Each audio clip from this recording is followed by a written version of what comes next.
أهلا بكم في عمان. شوف. Woo!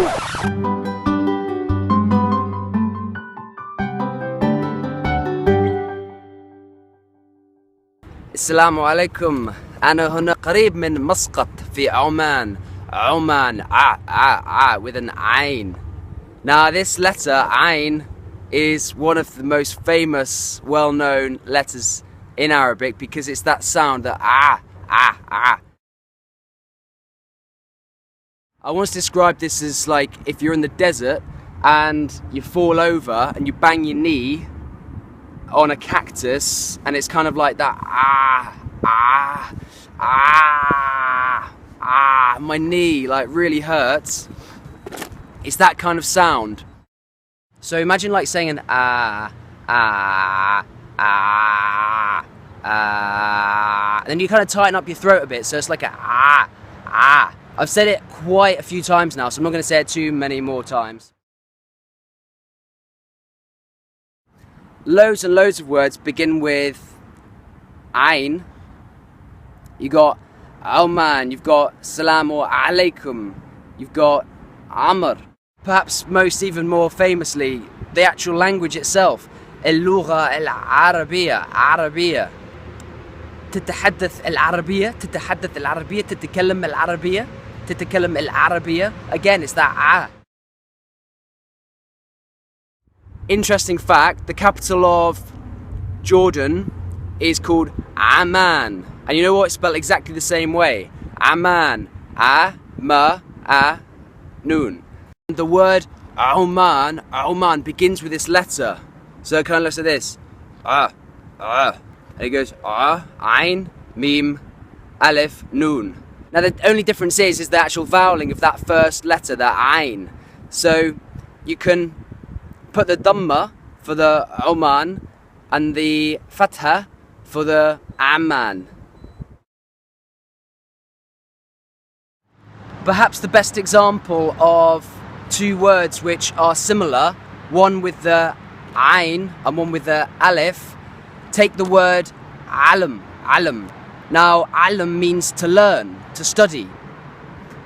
So the same word but with an alif, i.e. alif, lam, mim, that doesn't mean to learn or to teach. That means pain.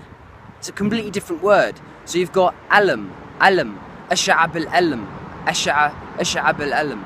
I feel pain. And then you've got a'allam with the ayn, and that means study. So it's two completely different things. Another example, Amr. We've already talked about this. Amr. Ayn, mim, ra means age.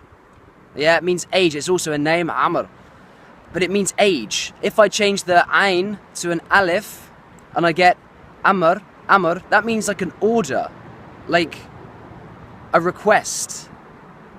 It's completely different. People will get very confused if you don't distinguish your ayns from your alifs, i.e. Amr, or Amr. You can kind of tell the difference between the Arab speakers and the non-Arab speakers by whether they pronounce this letter correctly, well, or how well they pronounce it. It's a bit of a shame when people kind of can speak really good Arabic, but they say تتكلم عربية, and it's like no. It's عربية تتكلم عربية.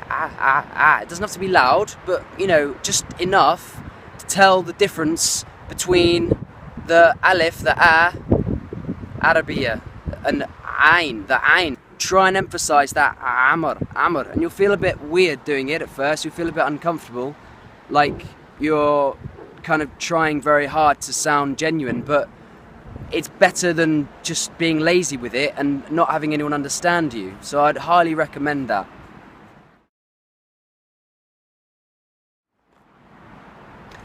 I hope that's given you a bit of an insight into this letter, this famous ayn, which is almost like a symbol of, in fact, my subscribe thing just here, if you want to subscribe, by the way, that is like a friend created that for me, and it's actually the Arabic ayn, and it's the ayn kind of very decoratively portrayed, and the letter Ain kind of, as far as I know, and maybe people can correct me below in the comments, but I think this is like almost like a symbol of the Arabic language. So I hope that gives you a bit of background about how to say it, how to use it, and why it's important to try and pronounce it correctly.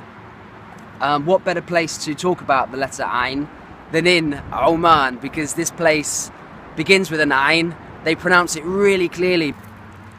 So anyway, I hope this is useful, and as always, yeah, I occasionally make teaching videos, so you can subscribe there.